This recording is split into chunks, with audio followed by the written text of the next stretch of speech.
Hey everyone, welcome to Steven Universe, the show where we talk about the universe of Steven Universe. I'm your host, Victor Frost. First things first, the news. It's been a while since the last episode of Steven Universe, and Steven Universe for that matter. So, how is Steven Universe doing compared to other shows on Cartoon Network that have been getting, well, shall we say, a more steady stream of new episodes? Pretty damn well, as it turns out.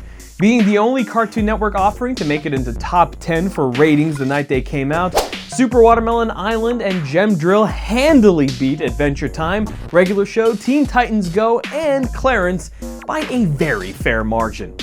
These are all live plus same day ratings, by the way. Now, this was a long-awaited premiere, so we'll likely see diminishing returns as time goes on, but it's good to see that it's still the most popular show on Cartoon Network, for both fans who want new episodes and me for job security. Speaking of Cartoon Network, its parent company, Turner, is working on expanding the availability of its brands, with plans to launch on Apple TV, Amazon Fire, Roku, and Google Chromecast. Well, what does it mean to you? Well, it means that soon it will be easier than ever to watch your favorite Cartoon Network brands. The rollout will begin in June with TBS and TNT apps launching on select platforms, followed by additional brands and platforms later that year. Getting back to Steven Universe related news, a few weeks ago, Rebecca Sugar and Lamar Abrams did another interview with Newsarama.com, giving lots of interesting details about some of the things we're going to be seeing this coming season. But they did more than just tease about the future. They also gave us little tidbits that have yet to be shown in the show yet. For example, apparently Greg and Garnet play tennis on the weekends. To read the full interview, hit the link in the doobly-doo. Entertainment Weekly also got into some interview action.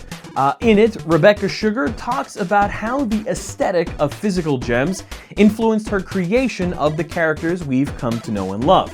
The development and incorporation of adult ideas like sexuality and classism/racism into kids' shows, and Peridot's personal character development and how it relates to the theories and ideas presented by psychologist Carl Jung.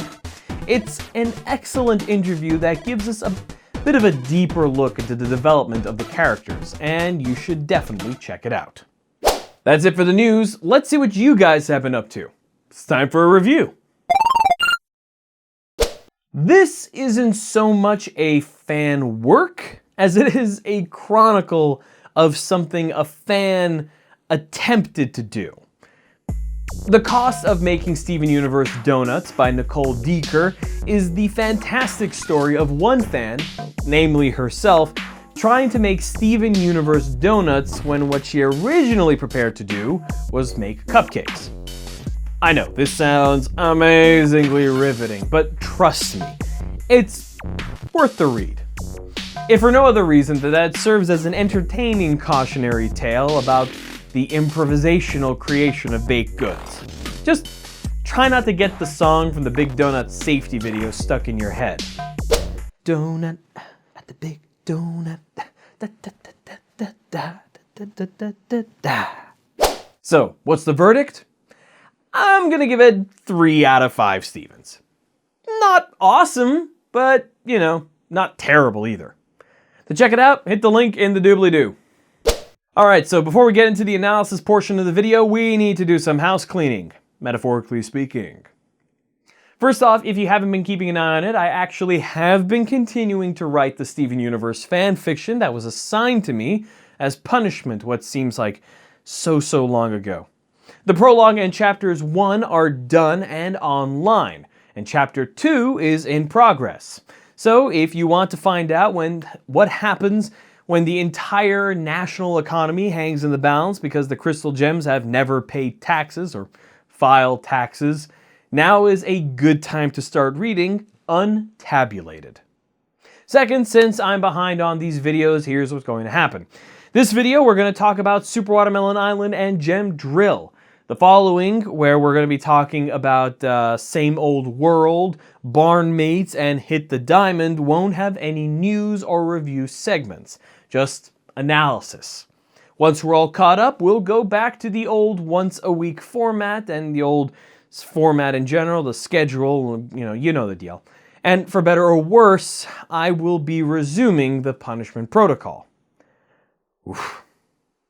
On that note, now it's time to look at episodes and see what we learned. If you haven't yet seen Super Watermelon Island or Gem Drill, now's your chance to pause this video, go watch those, then come back. Don't worry, we'll wait. This is your spoiler alert. It's good to be back. New episodes, new lore. Let's see what we learned. Season 3 is finally here. Fantastic. And doubly so since we're finally getting some major plot points resolved. We learned what happened to the Watermelon Stevens. Malachite was found and unfused. The cluster has been dealt with, all nice and tidy, right? Well, we know how the Watermelon Stevens are, but we have no idea how they got from vicious fruit-based attack forces to being civilified village-building produce. Malachite is unfused and Lapis is safe, but now Jasper is on the loose. Who knows where, because she fell into the ground and dropped out of existence. But that's not a problem. I mean, this is totally the last we're ever gonna see of her, right? And the cluster, well, it's bubbled, sure, but it's still there. Bubbling may be the way gems have dealt with problems in the past, but they've never been ambiguous about the fact that it's not a long-term solution. It's a band-aid. Bubbles pop.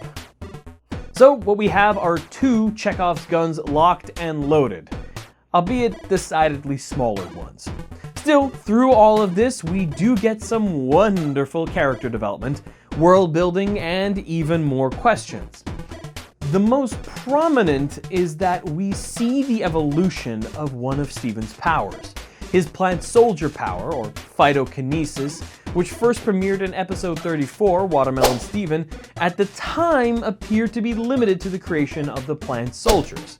Presumably, the mechanics of how it worked was related to his magical healing spit, which itself was revealed only 10 episodes prior on Indirect Kiss. Now, however, it seems that Steven is psychically linked to his creations, allowing him to be the Patrick Swayze to their Whoopi Goldberg, reference many of you won't get, and assume direct control. Several questions arise from this. First, these Watermelon Stevens have been operating wholly independently all this time. They've formed a community, a culture, a functioning village, and what appears to be a religion of sorts based around the noble sacrifice of baby melon. It would not be a stretch to say that they are living, sentient beings. Well, what right does Steven have to take over them? To send living beings into what seems like a seizure in the end result of completely displacing that being's being and taking complete control. Second, does this now happen every time Steven goes to sleep or only when plot relevant? If it's only when plot relevant, that means it's something that Steven could probably learn to control. If that's the case, should he simply not use it due to the ethical ramifications? If it's something that happens now every time Steven goes to sleep, then that is in its own way even more troubling. We don't know what happens to a Watermelon Steven after Steven's mind leaves a watermelon body. If they're not 100% alright afterwards, what we have now is the situation where every Watermelon Steven now has to live in fear of them or someone they love being taken over and damaged, or, basically at random based on Steven's sleep schedule. And Steven can't do anything to stop it because the kid needs to sleep. Now, at this point, you might be saying, come on, Victor, they're just watermelons. But let me remind you, you are just a combination of meat and bones. Steven's telepathy came into play too. It started off as empathy in Horror Club, where he could feel the emotions of the gem trapped in the walls of the lighthouse. In Chilliteed, this ability was expanded. At that point, he was able to communicate with Lapis and Jasper psychically while they were fused. But perhaps more accurately, he was able to enter the psychic space created in the fusion process. Likewise, in Gem Drill, he entered the psychic space of the fusion of the cluster's constituent shards. But before this, we see Steven being physically affected by his proximity to the cluster, ultimately being knocked out. This might have been just because of the sheer impact of the cluster's psychic presence on his own empathic/telepathic ability. Sort of like a circuit being overloaded by a powerful electromagnetic field via induction. Like his Harbinger ability with the Watermelon Stevens, we don't know if this is something he can control or if it's something that just sort of happens when the plot calls for it. It's something to keep an eye on for sure, but I think that we, like Steven, wish these powers were more reliable. Meanwhile, we see serious signs of character development on Peridot's part. In this short time since we arrived on Earth, we went from this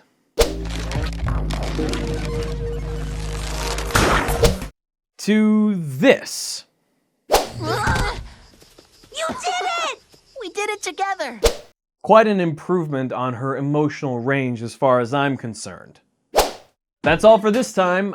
No doubt we'll see more of Steven's powers and Peridot's development in the future. In the meantime, I'm trying something new. YouTube has a new feature in beta called End Screen, and I'm on the list of channels who can give it a try. So, to watch the latest episode of Behind the Screen, where we look at why Scarlett Johansson might have been cast as the Major in the upcoming Ghost in the Shell movie, and about whitewashing in the industry in general, click here. To watch the newest episode of Acceptable Vices, where we play the game Citation Needed, and I turn into a teenager halfway through, oh, I'm not kidding, click here. And finally, to get the next video analyzing Same Old World, go ahead and, let's see if we can make this work, click over here.